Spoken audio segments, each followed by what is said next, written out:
siya, ikaw na pod. Shot na, matay ko. Nag-shot din mo dito ay. Paham na ko, be. Imo na dito. Imo na. Nag-shot mo ako. Shot. Damo ko po. Shot. Saan po? Oh.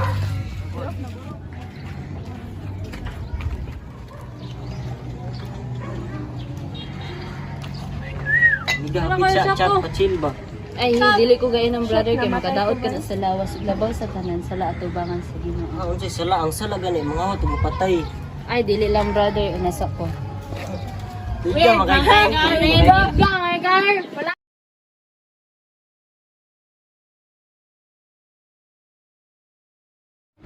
Bang! Dagan na kay tagbayro mo. Saan na lang man tani?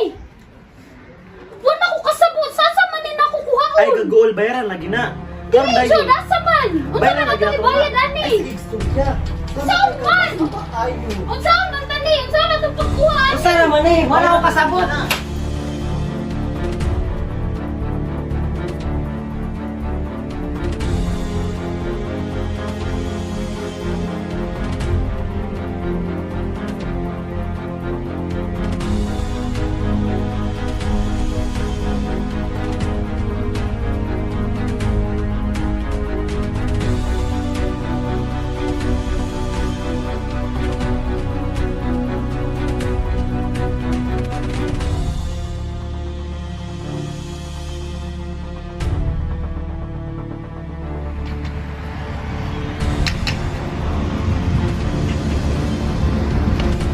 Hala, magunsa man na siya.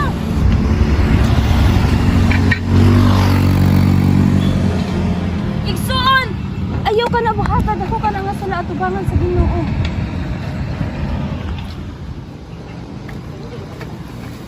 Ginoo, ug na siya anong gubot makaya kong kinabuhi, tanan akong ginaplayan dili ko madawat. Ibulagan pag-iig ko sa akong minahal sa akong kinabuhi. Dili ko mo to nga naay Ginoo. Igsoon, ayaw magpadala sa mga problema. Nahitabo ka ng tanan, kaya adunay rason. Ingon pa sa iyong pulong sa John 16 verse 33.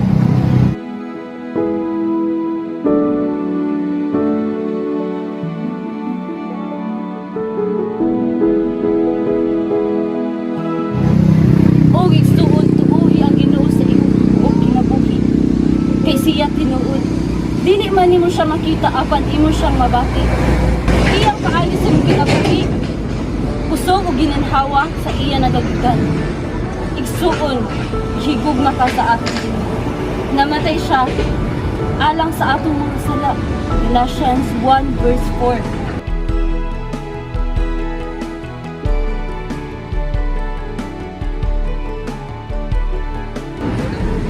Igsuon, humuka ang kasing-kasing.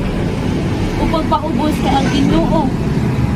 Anda mo pasaylo sa atong mga sala. O kanunay siyang magatabang kanato, kaya ang iyang gugma kanato, nakalayo nga daw walay pagkapalo.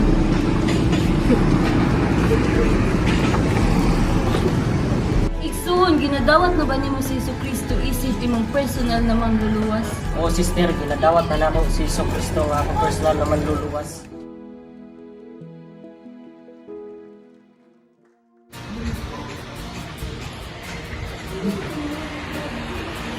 Uy, Igsuon! Musta ka naman? Maayo ka? Ano ka? Sister, kaya nabati na ko, gugma dito ko, tinuod siya. Nga nangamuyo sa akong kasing